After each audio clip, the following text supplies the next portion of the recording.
Pristatome Jums bendrovės Electrolux skaitlentę, kurios modelis EHI 6540FOK.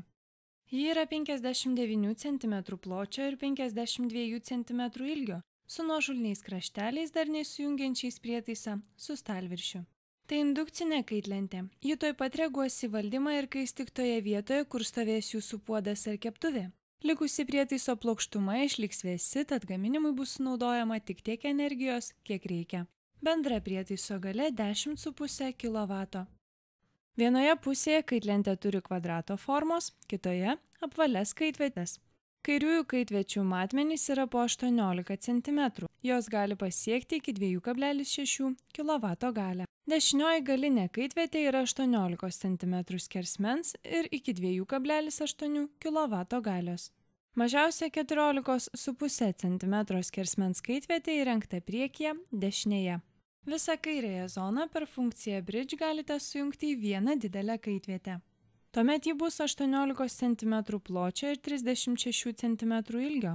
Čia galėsite statyti pailgus žuvies kepimui ar troškiniams troškinti skirtus indus. Ši kaitinimo zona galės pasiekti iki 5,2 kW galią. Statykite puodą ar keptuvę bet kur šioje zonoje ir gaminkite su malonumu. Prietaisas valdomas prie prisilietimams jautrų valdymo skydelį, slankiuoju jutikliu. Braukdami pirštus skaičių didėjimo linkme didinsite kaitvietės kaitrą, o eilutės pabaigoje rasite maksimalios galios simbolį Power. Maksimalią galią galite nustatyti kiekvienai kaitvietei atskirai, o jei reikia, visoms iškart. Šios funkcijos skirtos greitai padidinti kaitinimą ir greičiau gaminti. Vos vienas stop and go simbolio bakstelėjimas ir visa kaitlentė akimirksniu išsijungs. Tačiau dar kartą spustelėjus šį simbolį grįš prieš tai buvusi temperatūra bei nustatymai ir galėsite gaminti toliau. Šis mygtukas daugiausiai skirtas netikėtiems atvejams, kai suskamba telefonas, durų skambutis ar dėl kitų priežasčių reikia nedelsiant atsitraukti nuo kaitlentės.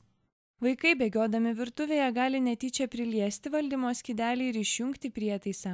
Todėl kaitlentė spustelėjus spynos simbolį tarsi užrakinama ir laikinai nereaguoja į prisilietimus. Braukdami pirštu iš kairės į dešinę nustatysite norimą kaitvietės kaitrą. Ji įvertinta skaitmenimis nuo 1 iki 14. O spustelėję kaitvečių sujungimo simbolį, toliau bendrai valdysite visos zonos kaitrą.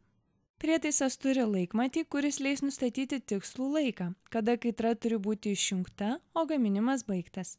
Laikmatį galima užprogramuoti iki 99 minučių. Kaitlentė išjungiama ir jungiama spustelėjus simbolį valdymo skydelio kairėje. Daugiau informacijos apie šį prietaisą rasite internetinėme puslapyje www.technoliux.lt arba parduotuvėje adresu Laisvės prospektas 55 Vilnius.